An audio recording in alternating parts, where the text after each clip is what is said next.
രാധ ഞാൻ രാധ കണ്ണനെ മറക്കാത്ത രാധ.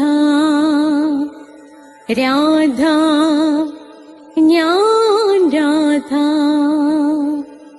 കണ്ണനെ മറക്കാത്ത രാധ. വൃന്ദാവനം നീ മറന്നോ, മധുരയെ നീ മറന്നോ. വൃന്ദാവനം നീ മറന്നോ, മധുരയെ നീ മറന്നോ. രാധയെ നീ മറന്നോ, കണ്ണാ പൈക്കളെ നീ മറന്നോ. രാധയെ നീ മറന്നോ, കണ്ണാ പൈക്കളെ നീ മറന്നോ. രാധ രാധ രാധ രാധ മറന്നിട്ടും മറക്കാത്ത രാധ. മറന്നിട്ടും മറക്കാത്ത രാധ. രാധേ രാധേ രാധേ രാധേ മറന്നിട്ടും മറക്കാത്ത രാധ. മറന്നിട്ടും മറക്കാത്ത രാധ.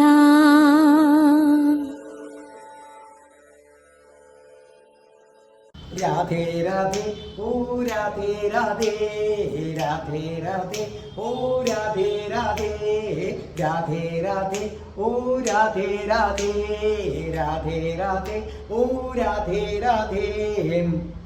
രാധേ രാധേ എന്ന ചാനലിൻ്റെ രാധയുടെ പ്രണയം 167ാമത്തെ എപ്പിസോഡിലേക്ക് സ്വാഗതം. ശ്വാസമടക്കി പിടിച്ചിരുന്ന് കാണേണ്ട ഓരോ നിമിഷവും ത്രില്ലിംഗ് ആയിട്ടുള്ള അസാധാരണമായ ഒരു എപ്പിസോഡുമായിട്ടാണ് ഞാൻ നിങ്ങളുടെ മുന്നിലേക്ക് വരുന്നത്. ഇതിനു മുമ്പുള്ള എപ്പിസോഡുകളെല്ലാം നിങ്ങൾക്ക് പ്ലേലിസ്റ്റിൽ കിട്ടും. സബ്സ്ക്രൈബ് ചെയ്തവർക്കെല്ലാം തിങ്കളാഴ്ചയും നാരായണീയം കിട്ടും, ചൊവ്വാഴ്ച രാധയുടെ പ്രണയം, ബുധനാഴ്ച അധികം താമസിയാതെ ഭജഗോവിന്ദത്തിൻ്റെ ക്ലാസ്, വ്യാഴാഴ്ച അഷ്ടപതി, വെള്ളിയാഴ്ച സൗന്ദര്യ ലഹരി നിശ്ചയമായും കേൾക്കണം. അതേ കണക്ക് തന്നെ ഇംഗ്ലീഷ് സംസാരിക്കാൻ ആഗ്രഹിക്കുന്നവർക്ക് സ്പോക്കൺ ഇംഗ്ലീഷിൻ്റെ ക്ലാസ് ഇട്ടിട്ടുണ്ട്. നേരിട്ട് വന്ന് എന്നോട് പഠിക്കാൻ ആഗ്രഹം പ്രകടിപ്പിക്കുന്ന ഒരുപാട് പേരുണ്ട്. അവർക്ക് വരാൻ ഞാൻ കൊല്ലത്താണ്. 30 ദിവസം കൊണ്ട് ഇംഗ്ലീഷ് സംസാരിക്കും, ഇല്ലെങ്കിൽ മുഴുവൻ എമൗണ്ടും തിരിച്ചു തരുമെന്നാണ്. ദൂരെയുള്ള ആൺകുട്ടികൾക്കും പെൺകുട്ടികൾക്കും എല്ലാം ഹോസ്റ്റൽ സൗകര്യങ്ങൾ ഉണ്ടായിരിക്കുന്നതാണ്. പിന്നെ അതുകൂടാതെ ജ്യോതിഷമുണ്ട്. ഓരോ മാസത്തിൽ ജനിച്ചവരുടെ ഫലം, ഓരോ നക്ഷത്രത്തിൽ ജനിച്ചവരുടെ ഫലം നിങ്ങളത് കേൾക്കുക. ജ്യോതിഷപരമായി നിങ്ങൾക്ക് എന്ത് സംശയമുണ്ടെങ്കിലും ഡിസ്ക്രിപ്ഷൻ ബോക്സിൽ എൻ്റെ നമ്പറുണ്ട് 9645333999. അതിലേക്ക് നിങ്ങൾ വിളിച്ചാൽ മതി. തികച്ചും സൗജന്യമായിരിക്കും. പ്ലേലിസ്റ്റ് എടുത്ത് നിങ്ങൾ നിശ്ചയമായും അഷ്ടാവക്ര ഗീത കാണണം, ഹിന്ദുക്കൾ അറിയേണ്ടവ കാണണം, നമ്മൾ സന്ദർശിക്കേണ്ട ക്ഷേത്രങ്ങളെക്കുറിച്ചുള്ള വീഡിയോ ഉണ്ട്. ക്ഷേത്രങ്ങൾ എന്ന ഹെഡിങ്ങിൽ ടെമ്പിൾസ് കൊടുത്തിട്ടുണ്ട്. അതേ കണക്ക് തന്നെ പിന്നെ രാധികാ കവചം 2 ഞാൻ പഠിപ്പിച്ചിട്ടുണ്ട്. രാധാ സഹസ്രനാമം വരികൾ ഉൾപ്പെടെയും ഇല്ലാതെയും നമ്മുടെ കൃഷ്ണപ്രിയ പാടിയിട്ടിട്ടുണ്ട്. രാധാ സഹസ്രനാമത്തിന് തുല്യമായ രാധാ മാനസതന്ത്രം അത് നമ്മുടെ അൽബ അതിമനോഹരമായി പാടിയിട്ടിട്ടുണ്ട്. പിന്നെ അതുകൂടാതെ നിരവധി ഷോർട്ട് വീഡിയോസ് ഉണ്ട്. കൃഷ്ണന്റെ പുനരവതാരമായ ശ്രീബുദ്ധന്റെ ജനനം മുതൽ മരണം വരെയുള്ള ജീവിത കഥയുണ്ട്. അതേ കണക്ക് തന്നെ സബ്സ്ക്രൈബ് ചെയ്യുന്നവർക്ക് എന്നും രാവിലെ 5:30 മണിയാകുമ്പോൾ പോസിറ്റീവ് എനർജി കിട്ടുന്ന, ഒരു ദിവസം മുഴുവനും പോസിറ്റീവായി ചിന്തിക്കാൻ പറ്റുന്ന മോർണിംഗ് മെസ്സേജസ് ഉണ്ട്. അപ്പോൾ ഇതൊക്കെ നിങ്ങൾ കേൾക്കുമല്ലോ. അപ്പം നമുക്ക് പ്രാർത്ഥിച്ചിട്ട് തുടങ്ങാം. ഓം മഹാഗണപതേ നമഃ. ഓം ശ്രീ രാധാകൃഷ്ണായ നമഃ. ഓം രാധായേ സ്വാഹ. രാധേ രാധേ ഓ രാധേ രാധേ രാധേ രാധേ ഓ രാധേ രാധേ രാധേ രാധേ ഓ രാധേ രാധേ രാധേ രാധേ ഓ രാധേ രാധേ രാധേ രാധേ ഓ രാധേ രാധേ ഓ രാധേ രാധേ ബർസാനെ വാലി രാധാറാണിക്ക് ജയ്. എൻ്റെ മാതാവും രാധാറാണിക്ക് ജയ്. എനിക്ക് സർവൈശ്വര്യങ്ങളും വാരിക്കോരി തരുന്ന എൻ്റെ പൊന്ന് രാധാറാണി അമ്മക്ക് ജയ്. എന്നെ സർവ പാപങ്ങളിൽ നിന്നും മോചിപ്പിച്ചു തരുന്ന എൻ്റെ പൊന്ന് രാധാറാണി അമ്മക്ക് ജയ്. എനിക്ക് രോഗങ്ങൾ വരാതെ കാത്തുരക്ഷിക്കുന്ന രാധാറാണി അമ്മക്ക് ജയ്. അപരാധയുടെ പ്രണയം ആരംഭിക്കുകയാണ്. 167ാമത്തെ എപ്പിസോഡ് ആരംഭിക്കുകയാണ്. പ്രിയപ്പെട്ടവരെ, എനിക്ക് എന്താ പറയേണ്ടത്, കഥയിലേക്ക് ഞാൻ കടക്കുകയാണ്.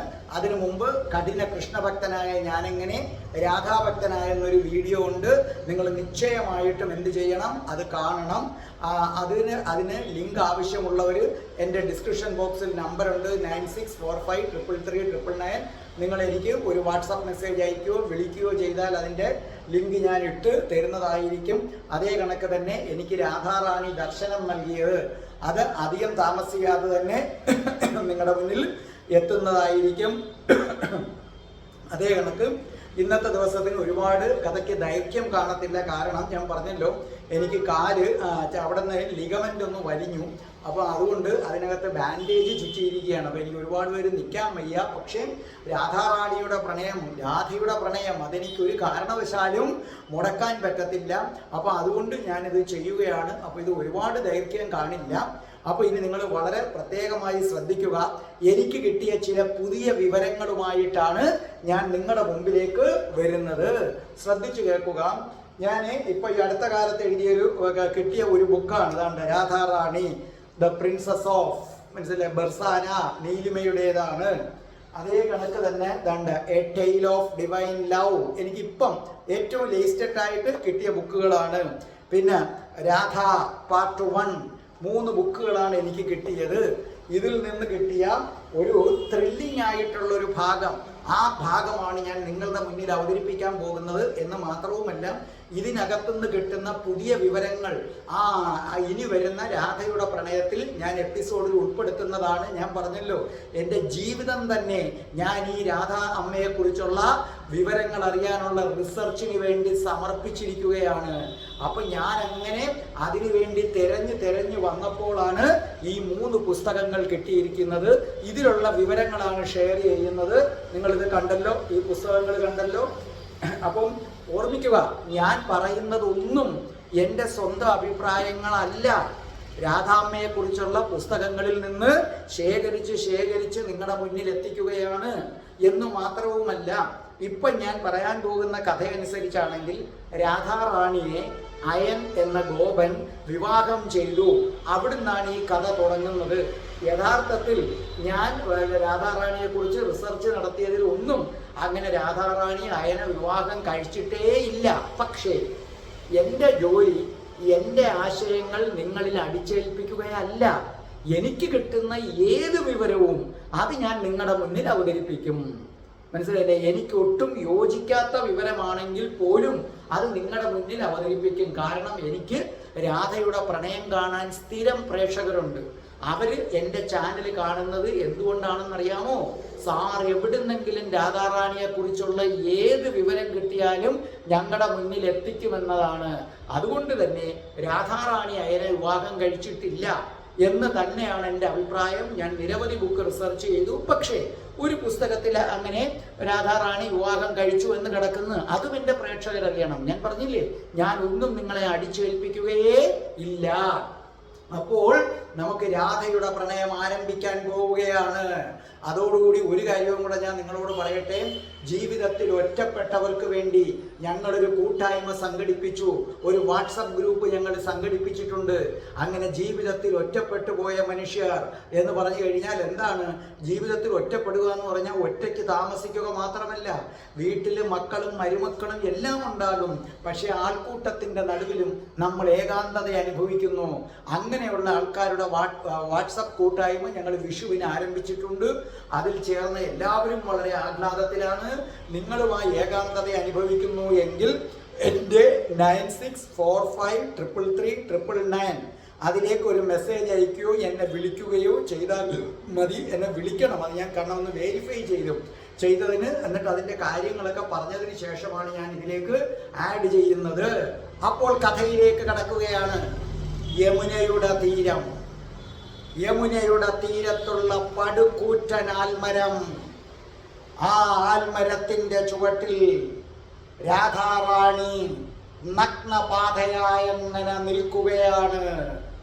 ഇവിടെ വെച്ചാണ്, ഈ ആൽമരത്തിന്റെ ചുവട്ടിൽ വെച്ചാണ് കുറ്റങ്ങൾ ചെയ്യുന്നവരെ, അഴിമതിക്കാരെ, മോഷ്ടാക്കളെ, അങ്ങനെ പലതരത്തിലുള്ള കുറ്റകൃത്യങ്ങൾ ചെയ്യുന്നവരെ വിചാരണ ചെയ്യാൻ വേണ്ടി മാത്രം ഉപയോഗിക്കുന്ന ആരാണവിടെ?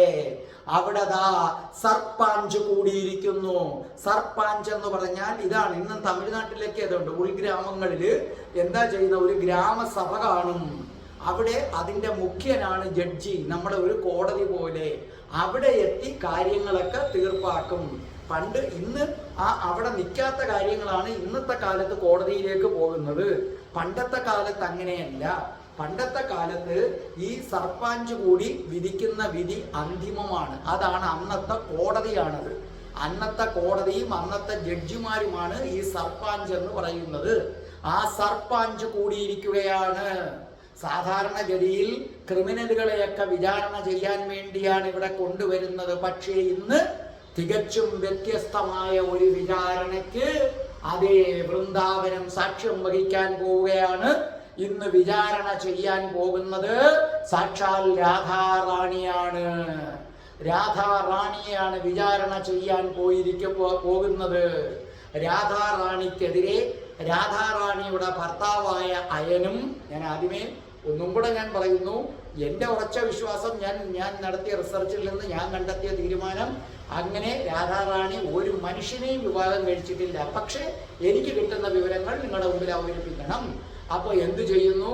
രാധാറാണിയെ ഇവിടെ ഭർത്താവായ അയനും അദ്ദേഹത്തിന്റെ പിതാവ് ഗോലമുഖ്യനും മാതാവും സഹോദരിയുമായ ജഡിലയും കുടിലയും പിന്നെ അവിടുത്തെ യാദവരും എല്ലാവരും അവിടെ കൂടിയിട്ടുണ്ട്. സകല ആൾക്കാരും അവിടെ കൂടിയിട്ടുണ്ട്. രാധാറാണിയെ വിചാരണ ചെയ്യുന്നത് 5 ഗ്രാമമുഖ്യന്മാരാണ്. എന്ന് പറഞ്ഞാൽ ജഡ്ജിമാർ. ഇവരാണ് നമ്മുടെ ഭാഷയിലെ ജഡ്ജിമാര്. ഇതൊരു കോടതിയാണ്. 5 ഗ്രാമമുഖ്യന്മാരാണ് അവിടെ കൂടിയിരിക്കുന്നത്. അതിൻ്റെ കൂട്ടത്തിൽ സമുദായത്തിന്റെ നേതാക്കളും ഉണ്ടായിരിക്കും. യാദവ സമുദായത്തിന്റെ നേതാക്കളും ഉണ്ടായിരിക്കും. അപ്പോൾ ഇവിടെ അവര് കുറ്റം ആരോപിക്കാൻ പോവുകയാണ്. അവര് പറയുകയാണ്, അതായത് ഗ്രാമമുഖ്യൻ പറയുകയാണ്, ശ്രീ രാധാറാണി, 35 വയസ്സുള്ള ശ്രീ രാധാറാണി, നിങ്ങൾ 13 വയസ്സ് നിങ്ങളെക്കാൾ ഇളയതായ, ഇവിടെ വളരെ ശ്രദ്ധിക്കണേ നിങ്ങൾ, ഈ രാധാറാണിയുടെ ഒരു പ്രത്യേകത ഇതാണ്. രാധാറാണിയെ കുറിച്ച് നമ്മൾ എന്താ പറയുന്നത്, രാധാറാണിയുടെ ഒരു കഥ ഇങ്ങോട്ട് കേട്ട് കഴിഞ്ഞാൽ ഒരിടത്ത് പറയുന്നതിൽ നിന്ന് വിപരീതമായി അടുത്തടുത്ത് വരും. അതാണ് രാധാറാണിയുടെ പ്രത്യേകത. കാരണം രാധാറാണി കൃഷ്ണന്റെ സ്വകാര്യ സ്വത്താണ്. പലരും റിസർച്ച് ചെയ്ത് ചിലർ പറയും 5 വയസ്സിന്റെ വ്യത്യാസം, ചിലർ പറയും 7 വയസ്സിന്റെ വ്യത്യാസം. ഇവിടെ ഈ ഗ്രന്ഥകാരി പറഞ്ഞിരിക്കുന്നത്, ഇവരാണ്. ദാണ്ട രാധ ദ പ്രിൻസസ് ഓഫ് ബെർസാന, നീലിമ, അവര് പറഞ്ഞിരിക്കുന്നത് 13 വയസ്സിന്റെ വ്യത്യാസം ഉണ്ടെന്നാണ് പറഞ്ഞിരിക്കുന്നത്. മനസ്സിലായോ? അപ്പൊ 5 വയസ്സിന്റെ വ്യത്യാസം ഉണ്ടെന്ന് പറയുന്നു, 7 വയസ്സിന്റെ വ്യത്യാസം ഉണ്ടെന്ന് പറയുന്നു, പിന്നെ 13 വയസ്സിന്റെ വ്യത്യാസം ഉണ്ടെന്ന് പറയുന്നു. അപ്പൊ ഇവിടെ ഗ്രാമമുഖ്യന്മാര് പറയുകയാണ്, ഏ രാധാറാണി, നിനക്കിപ്പോൾ 35 വയസ്സ്. അതായത് ഈ വിചാരണ നടക്കുന്ന സമയത്ത് രാധാറാണിക്ക് 35 വയസ്സ് പ്രായമുണ്ട്. 35 വയസ്സ് പ്രായമുള്ള രാധാറാണിയെയാണ് വിചാരണ ചെയ്യുന്നത്. അപ്പോൾ പറയുകയാണ്, ഹേ ശ്രീമതി രാധാറാണി, നിന്നേക്കാൾ 13 വയസ്സ് ഇളയതായിട്ടുള്ളതും നന്ദബാബയുടെയും യശോദ മഹാറാണിയുടെയും പുത്രനുമായ ശ്രീകൃഷ്ണൻ എന്ന ബാലനുമായി നിനക്ക് നിരവധി തവണ മുമ്പ് അവിഹിത ബന്ധമുണ്ടായിട്ടുണ്ട്. നിന്റെ കളിക്കൂട്ടുകാരനായ, നിന്നേക്കാൾ 13 വയസ്സിന് ഇളയവനായ ബാലകനെ നീ നിന്റേതായ വികാരങ്ങൾക്ക് വേണ്ടി ഉപയോഗിക്കുകയായിരുന്നു, നിന്റെ വികാര തൃപ്തിക്ക് വേണ്ടി നീ ഉപയോഗിക്കുകയായിരുന്നു. ആ ബാലനെ നീ ചെറുതിലെ തൊട്ട് വഴി തെറ്റിക്കുകയായിരുന്നു. രാജാ വൃക്ഷഭാനുവിൻ്റെയും കീർത്തിയുടെയും മകളായ ഹേ രാധേ, നീ കുട്ടിക്കാലം തൊട്ടേ കൃഷ്ണനെ വഴിതെറ്റിച്ചു. അങ്ങനെ കൃഷ്ണനെ നീ ശരീരബന്ധത്തിൽ കുടുക്കുകയായിരുന്നു. എന്താണ് നിനക്ക് പറയേണ്ടത്? പറയൂ, ആദ്യമായി നീ സത്യം ചെയ്യൂ. അപ്പോൾ നമ്മളിവിടെ കോടതി കയറുമ്പോൾ ഭഗവത്ഗീത തൊട്ട് സത്യം ചെയ്യുന്നത് പോലെ അപ്പോൾ രാധാറാണി അല്പം പോലും പതറാതെ തീഷ്ണമായ കണ്ണുകളോടുകൂടി പറഞ്ഞു, രാജാ വൃഷഭാനുവിൻ്റെയും റാണി കീർത്തിയുടെയും മകളായ ഞാൻ രാധാറാണി മഹാദേവനെ സാക്ഷിയാക്കി പറയുന്നു, സത്യം മാത്രമേ പറയൂ, സത്യം മാത്രമേ പറയൂ, സത്യം മാത്രമേ പറയൂ. അത്രയും കേട്ടപ്പോൾ ഗ്രാമമുഖ്യൻ പറഞ്ഞു, ഹേ രാധാറാണി, നീ നിന്നേക്കാൾ 13 വയസ്സ് ഇളയവനായ ബാലനെ അവനുമായി നീ കുട്ടിക്കാലം തൊട്ടേ ശരീരബന്ധത്തിൽ ഏർപ്പെട്ടു. പലതവണ ഇതാണ് നിന്റെ മേൽക്കുള്ള ആരോപണങ്ങളിൽ ഒന്ന്. നിനക്കതറിയാമോ? രാധാറാണി ശിരസുയർത്തി പിടിച്ചുകൊണ്ട് പറഞ്ഞു, എനിക്കറിയാം. അപ്പൊ ഗ്രാമമുഖ്യൻ ഒന്ന് ഞെട്ടി. ഗ്രാമമുഖ്യൻ പറഞ്ഞു, ആ കുട്ടി വളർന്നു പുരുഷനായിട്ടും നീ കൃഷ്ണനുമായുള്ള ബന്ധം തുടർന്നുകൊണ്ടേയിരുന്നു. ബാലനായിരിക്കുന്ന അവസ്ഥയിൽ തൊട്ടേ കൃഷ്ണനുമായി നീ ശരീരബന്ധത്തിൽ ഏർപ്പെട്ടു. അവൻ വളർന്ന് പുരുഷനായി കഴിഞ്ഞിട്ടും നീ അവനെ വിട്ടില്ല. അവനുമായി നീ ദേഹബന്ധത്തിൽ ഏർപ്പെട്ടു എന്നതാണ് അടുത്ത ആരോപണം. നിനക്കതറിയുമോ? രാധാറാണി ഗ്രാമമുഖ്യന്റെ കണ്ണുകളിലേക്ക് നോക്കിയിട്ട് പറഞ്ഞു, എനിക്കറിയാം. അപ്പോൾ 5 ഗ്രാമമുഖ്യന്മാരും ഞെട്ടി. സാധാരണ ഗ്രാമമുഖ്യന്മാർ ഇങ്ങനെ ചോദിച്ചാൽ അവിടെ നിൽക്കുന്നവർ വിനയത്തോടുകൂടി തല കുനിച്ച് തലയാട്ടുക മാത്രമേ ചെയ്യാറുള്ളൂ. ആദ്യമായിട്ടാണ് ഗ്രാമമുഖ്യൻ ഇങ്ങനെ ഒരു അനുഭവം ഉണ്ടാകുന്നത്. ആ സമയത്ത് വീണ്ടും ഗ്രാമമുഖ്യൻ പറഞ്ഞു, ദേ നോക്ക്, ആ കുട്ടി വളർന്ന് വലുതായിട്ടും അയന്റെ ഭാര്യയായിട്ടും നീ അവനുമായുള്ള രതിലീലകൾ തുടർന്നു. അങ്ങനെ ലജ്ജയില്ലാതെ കൃഷ്ണനുമായി നീ അഴിഞ്ഞാടുകയായിരുന്നു. അങ്ങനെ ആ അഴിഞ്ഞാട്ടത്തിലൂടെ നീ ജഡിലയുടെയും അയന്റെയും കുടിലയുടെയും കുടുംബത്തിന് അപമാനം വരുത്തി വെച്ചു. അങ്ങനെ ഒരു വ്യഭിചാരിണിയായി നീ മാറി എന്നതാണ് ആരോപണം. അത് നിനക്കറിയാമോ? ഗ്രാമമുഖ്യന്റെ കണ്ണുകളിലേക്ക് നോക്കിക്കൊണ്ട് ജ്വലിക്കുന്ന കണ്ണുകളോടെ രാധാറാണി പറഞ്ഞു, എനിക്കറിയാം, എനിക്കറിയാം. ഈ സമയത്ത് രാധാറാണി ഇങ്ങനെ തലവഴിയെ മുഖവും മറച്ചുകൊണ്ടൊരു ദുപ്പട്ട ഇട്ടിരുന്നു. ആ ദുപ്പട്ട ഊരി താഴെ വീണു. സ്വാഭാവികമായിട്ടും ഏത് സ്ത്രീയും അത് ഉടനെടുക്കും, ശിരസിലൂടിട്ട് മാറുമറയ്ക്കും. പക്ഷേ രാധാറാണി അനങ്ങിയില്ല, അനങ്ങാതെ തന്നെ നിന്നു. അപ്പോൾ അവര് പറഞ്ഞു, ഹേ രാധേ, നീ ആ ദുപ്പട്ട എടുക്കൂ. അപ്പോൾ രാധാറാണി അനങ്ങിയില്ല, അനങ്ങാതെ തന്നെ നിന്നു. അപ്പോൾ അവര് പറഞ്ഞു, ദുപ്പട്ട എടുക്കൂ. അപ്പോൾ പറഞ്ഞു, എന്റെ ശിരസിൽ നിന്ന് എപ്പോഴെങ്കിലും ദുപ്പട്ട വീണിട്ടുണ്ടെങ്കിൽ അത് ഒരാളെ എടുക്കൂ, ഒരാളെ എടുക്കൂ. ഞാനത് എടുക്കാറില്ല. അതെടുക്കുന്നത് നിങ്ങൾ ഇത്രയും നേരം പറഞ്ഞ, കുഞ്ഞുനാൾ തൊട്ടേ ഞാൻ പീഡിപ്പിച്ച, ഞാൻ വഴി തെറ്റിച്ച, ഞാൻ നിരവധി തവണ ശരീരബന്ധത്തിൽ ഏർപ്പെട്ട സാക്ഷാൽ ശ്രീകൃഷ്ണൻ ദ്വാരക അധീശൻ, ഇന്ന് ദ്വാരക വാഴുന്ന രുക്മിണിയുടെയും മറ്റും ഭർത്താവായിട്ടുള്ള ആ ദ്വാരകാധീശൻ മാത്രമേ രാധയുടെ ശിരസിൽ നിന്ന് ദുപ്പട്ട വീണാൽ അതെടുത്ത് തിരിച്ച് ശിരസിൽ വയ്ക്കാറുള്ളൂ. ഈ രാധ അത് ചെയ്യാറില്ല, ചെയ്യത്തുമില്ല. സദസ്സ് ഞെട്ടിത്തരിച്ചിരിക്കുകയാണ്. സദസ്സ് ഞെട്ടിത്തരിച്ചിരിക്കുകയാണ്. ഗ്രാമമുഖ്യൻ പറഞ്ഞു, അങ്ങനെയാണെങ്കിൽ ഞാൻ നിന്നോടൊരു കാര്യം പറയാം രാധേ. നീ തെറ്റ് സമ്മതിക്കണം.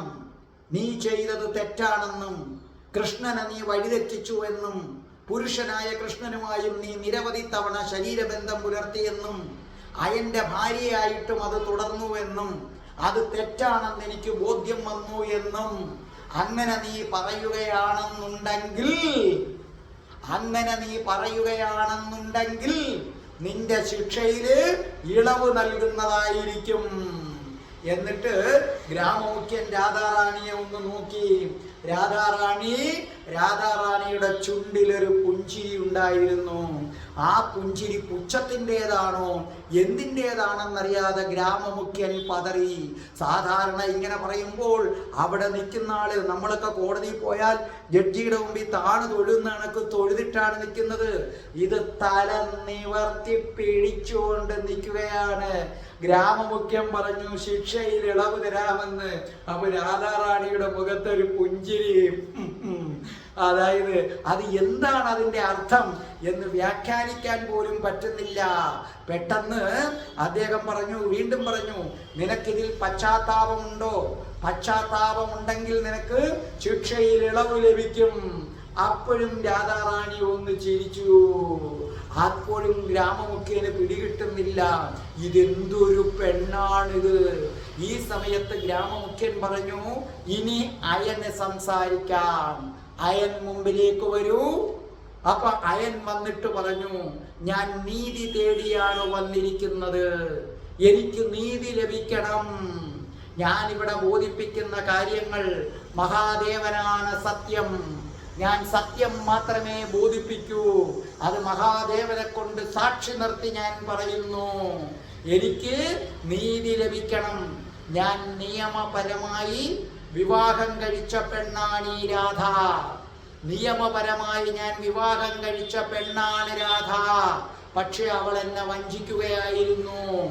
അവളുടെ ദേഹത്ത് തൊടാൻ പോലും അവൾ അനുവദിക്കുന്നില്ല. എനിക്കൊരു കുഞ്ഞിനെ വേണമെന്ന് തീവ്രമായ ആഗ്രഹമുണ്ട്. പക്ഷെ അവൾ ഒന്നിനും തയ്യാറല്ല. എന്റെ ആഗ്രഹത്തെ അവൾ നിരസിക്കുകയായിരുന്നു. ഒരു ഭർത്താവിന്റെ അവകാശമാണ് ഭാര്യയുടെ ദേഹത്ത് തൊടുക എന്നത്. പക്ഷേ ഇവൾ അവിടെ നിന്നുകൊണ്ട് എന്റെ മുഖത്ത് നോക്കി പറഞ്ഞു, കൃഷ്ണനല്ലാതെ ഒരു പുരുഷൻ ഈ ദേഹത്ത് തൊടില്ല. തൊടാൻ ധൈര്യമുണ്ടോ എന്നവൾ വെല്ലുവിളിക്കുകയായിരുന്നു എന്നെ. ഇത് തെറ്റാണ്. ഒരു കാരണവശാലും ഇത് അനുവദിക്കാൻ പാടില്ല. എന്റെ കുലം, എനിക്കൊരു കുഞ്ഞില്ലെങ്കിൽ എന്റെ മരണശേഷം ഇല്ലാതാകും. അതുകൊണ്ട് തന്നെ ഈ 3 ലോകങ്ങളിലും കിട്ടാവുന്ന ഏറ്റവും കഠിനമായ ശിക്ഷ ഇവൾക്ക് നൽകണം. ഇവൾ ഒരു കാരണവശാലും ദയർഹിക്കുന്നില്ല. ഇവള് കുടിലയാണ്. ഇവിടെ കുടിലെന്ന് ഉദ്ദേശിച്ചാൽ അവരുടെ ഇതിലെ അർത്ഥത്തിലല്ല. ഇവള് വ്യഭിചാരിണിയാണ്. സ്വന്തം ഭർത്താവിനെ വെച്ചുകൊണ്ട് കൃഷ്ണൻ എന്ന ഇടയ ചെറുക്കനുമായി ദേഹബന്ധത്തിൽ ഏർപ്പെട്ട മോശപ്പെട്ട സ്ത്രീയാണിവൾ. അതുകൊണ്ട് ഇവളോട് ഒരു കാരണവശാലും പൊറുക്കരുത്. ഇവളെ വെറുതെ വിട്ടാൽ മഹാദേവൻ പോലും പൊറുക്കുകയില്ല. അല്പം മാറി നിന്നിട്ട് ദൈവമാ പറഞ്ഞു, അവളെ ഒന്നും ചെയ്യരുതേ, അവളോട് ഇപ്രാവശ്യം ക്ഷമിക്കണേ എന്ന് പറഞ്ഞു. അപ്പോൾ അവിടെ നിന്നുകൊണ്ട് ആളുകൾ പറഞ്ഞു, കല്ലെറിയണം ഇവളെ കൊല്ലണം. അപ്പോൾ അയൻ പറഞ്ഞു, ഇവളെ ജീവനോടെ ചുട്ടരിക്കണം ജീവനോടെ. പക്വത എത്തുന്നതിന് മുമ്പേ കൃഷ്ണനെ പീഡിപ്പിച്ചവളാണിവള്, കൃഷ്ണനെ വഴിതെറ്റിച്ചവളാണിവള്. ഇവക്ക് കഠിനമായ ശിക്ഷ തന്നെ നൽകണം. ആ സമയത്ത് ഗ്രാമമുഖ്യൻ പറഞ്ഞു, രാധേ, നിനക്കെന്തെങ്കിലും പറയാനുണ്ടോ? നീ ഒരു ബാലകനെ ചെറുതിലേ തൊട്ട് പീഡിപ്പിക്കുകയായിരുന്നു. കൃഷ്ണനുമായി പലതവണ ശരീരബന്ധം ഉണ്ടായിരുന്നു. ഈ ആരോപണത്തിന് നിനക്ക് മറുപടി പറയണം. ഈ നിമിഷം നീ മറുപടി പറയണം. അപ്പൊ രാധാറാണി മനസ്സിൽ വിളിച്ചു കൃഷ്ണ. കൻഹ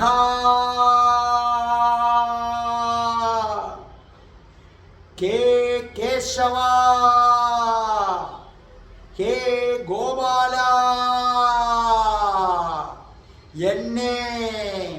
എന്നെ ഒരു വ്യഭിചാരിണിയായി മുദ്ര കുത്തുന്ന സദസ്സിന്റെ മുന്നിലാണ് ഞാൻ നിൽക്കുന്നത്.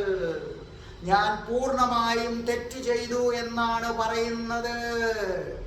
എന്നെ രക്ഷിക്കേണ്ട കടമ നിനക്കുണ്ടെന്ന് തോന്നുന്നുണ്ടോ?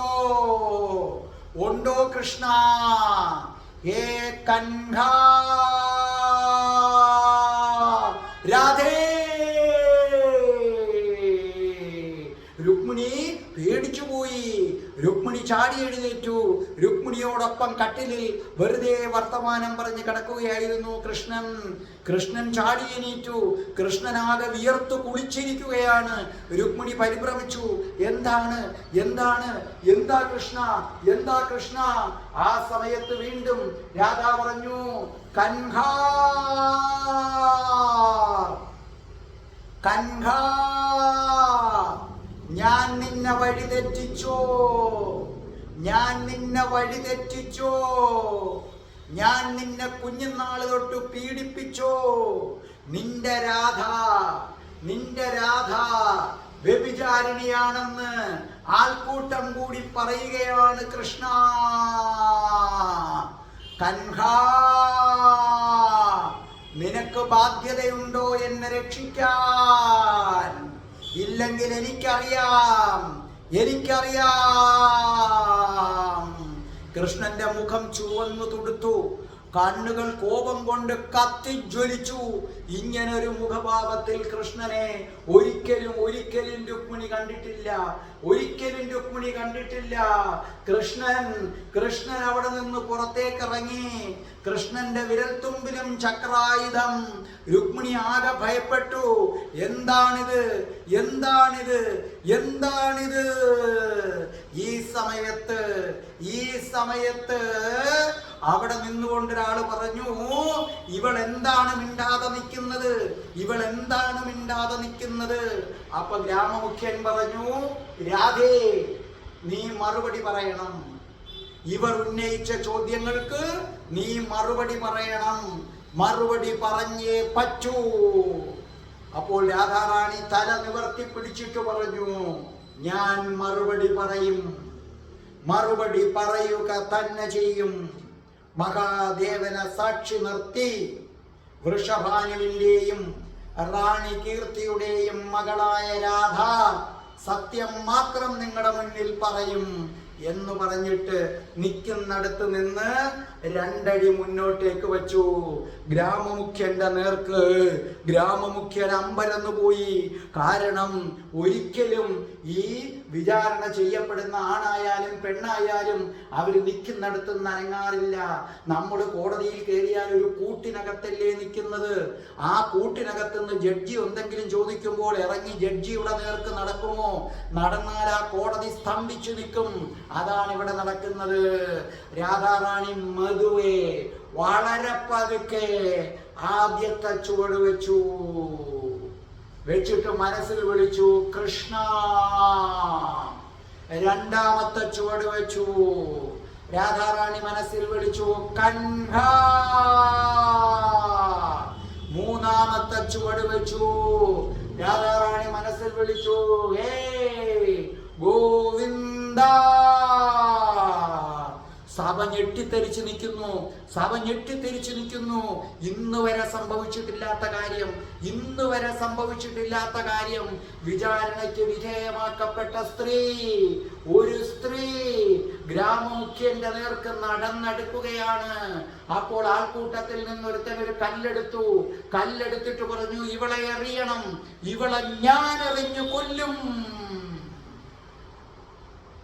രാധാറാണി അവന്റെ മുഖത്തേക്ക് സൂക്ഷിച്ചു നോക്കി. രൗദ്രഭാവൻ രാധാറാണിയുടെ മുഖത്ത് വിടർന്നു. രാധാറാണി ഗ്രാമമുഖ്യന്റെ നേർക്ക് നിന്ന് അവന്റെ നേർക്ക് തിരിഞ്ഞു. രാധാറാണി 1-2 ചുവടുകൾ മുന്നോട്ട് വെച്ചു. വീണ്ടും അവന്റെ കണ്ണുകളിലേക്ക് സൂക്ഷിച്ചു നോക്കി. സൂക്ഷിച്ചു നോക്കിയിട്ട് രാധാറാണി പറഞ്ഞു, ഞാൻ രാധാറാണി, നിങ്ങളുടെ കണ്ണിൽ വ്യഭിചാരിണി, ശ്രീകൃഷ്ണന്റെ വെപ്പാട്ടി, ശ്രീകൃഷ്ണന്റെ വെപ്പാട്ടി എന്ന് നിങ്ങൾ പറയുന്ന, ശ്രീകൃഷ്ണനെ വഴിതെറ്റിച്ചു എന്ന് നിങ്ങൾ പറയുന്ന ഈ രാധാറാണിയുടെ നേർക്ക് കല്ലെറിയാൻ നിനക്ക് ധൈര്യമുണ്ടോ? ധൈര്യമുണ്ടോ? ധൈര്യമുണ്ടോ നിനക്ക്? രാധാറാണി അടുത്ത ചുവട് മുന്നോട്ട് വെച്ചു. ദ്വാരക വാഴുന്ന കൃഷ്ണനെ വഴിതെറ്റിച്ചവളാണ് വരുന്നത്, നിന്റെ അടുക്കലേക്ക് വരുന്നത്. ദ്വാരക വാഴുന്ന കൃഷ്ണനെ വഴിതെറ്റിച്ച രാധ, ഈ രാധ, ഈ രാധയുടെ നേർക്ക് കല്ലെറിയാൻ നിനക്ക് ധൈര്യമുണ്ടോ? നിനക്ക് ധൈര്യമുണ്ടോ? സഭ ഞെട്ടിത്തരിച്ചു നിൽക്കുന്നു, സഭ ഞെട്ടിത്തരിച്ചു നിൽക്കുന്നു. കല്ലെടുത്തവൻ അമ്പരന്ന് നിൽക്കുകയാണ്, അമ്പരന്ന് നിൽക്കുകയാണ്. വൃന്ദാവനത്തിലെ സർപ്പഞ്ചിൽ ഇന്നുവരെ സംഭവിച്ചിട്ടില്ലാത്ത കാര്യങ്ങൾ അരങ്ങേറാൻ പോവുകയാണ്, അരങ്ങേറാൻ പോവുകയാണ്. സദസ് ശ്വാസമടക്കി പിടിച്ചു നിൽക്കുകയാണ്, സദസ് ശ്വാസമടക്കി പിടിച്ചു നിൽക്കുകയാണ്. രാധാറാണി അടുത്ത ചുവടും മുന്നോട്ട് വെച്ചു കഴിഞ്ഞു, അടുത്ത ചുവടും മുന്നോട്ട് വെച്ചു കഴിഞ്ഞു. ഇന്നുവരെ സംഭവിച്ചിട്ടില്ലാത്ത, ഇന്നുവരെ സംഭവിച്ചിട്ടില്ലാത്ത പലതും പലതും സംഭവിക്കാൻ പോവുകയാണ്. ആകാശം ഇരുണ്ടുകൂടി, ഉജ്ജ്വലമായ കാറ്റുവീശി. രാധാറാണിയുടെ കണ്ണുകൾ തീക്കട്ട പോലെ ജ്വലിക്കുകയാണ്, തീക്കട്ട ജ്വല ജ്വലിക്കുകയാണ്. രാധാറാണി പറഞ്ഞു, വാ വാ. നമ്മുടെ ഇംഗ്ലീഷിൽ പറഞ്ഞാൽ കമോൺ, കമോൺ. രാധാറാണി ആ കല്ലെടുത്തവന്റെ നേർക്ക് നോക്കി പറഞ്ഞു, വരൂ വരൂ, എറിയണം നിനക്ക്, എറിയണം നിനക്ക്, എറി, നീ എറിയണം, നീ എറിയണം രാധയെ. ദ്വാരകാധീശന്റെ വെപ്പാട്ടിയെ നീ എറിയണം, ദ്വാരകാധീശനെ വഴിതെറ്റിച്ച രാധയെ നീ എറിയണം, എറിയണം നീ, എറിയ്, എറിയു നീ രാധയുടെ നേർക്ക്, എറിയൂ ആ കല്ല്. തിളച്ചു മറിഞ്ഞു നിൽക്കുകയാണ് രാധാറാണി, തിളച്ചു മറിഞ്ഞു നിൽക്കുകയാണ് രാധാറാണി. സ്തംഭിച്ചു നിൽക്കുകയാണ് സദസ്, സ്തംഭിച്ചു നിൽക്കുകയാണ് സദസ്. ഇനി എന്ത്, ഇനി എന്ത്, ഇനി എന്ത്? രോമാഞ്ചം എഴുന്നു നിൽക്കുന്ന അടുത്ത എപ്പിസോഡിന് വേണ്ടി കാത്തിരിക്കൂ, കാത്തിരിക്കൂ. രാധാറാണി എനിക്ക് ആയുരാരോഗ്യ സൗഖ്യങ്ങൾ തന്നാൽ ഞാൻ വരും, വരും, വന്നിരിക്കും. രാധേ രാധേ, ഓ രാധേ രാധേ, രാധേ രാധേ, ഓ രാധേ രാധേ, രാധേ രാധേ, ഓ രാധേ രാധേ, രാധേ രാധേ, ഓ രാധേ രാധേ, രാധേ രാധേ, ഓ രാധേ രാധേ, രാധേ രാധേ, ഓ രാധേ രാധേ. ഓം ശ്രീം ഹ്രീം ക്ലീം ഐം രാശ്രീശ്വരി രാധികായേ സ്വാഹ.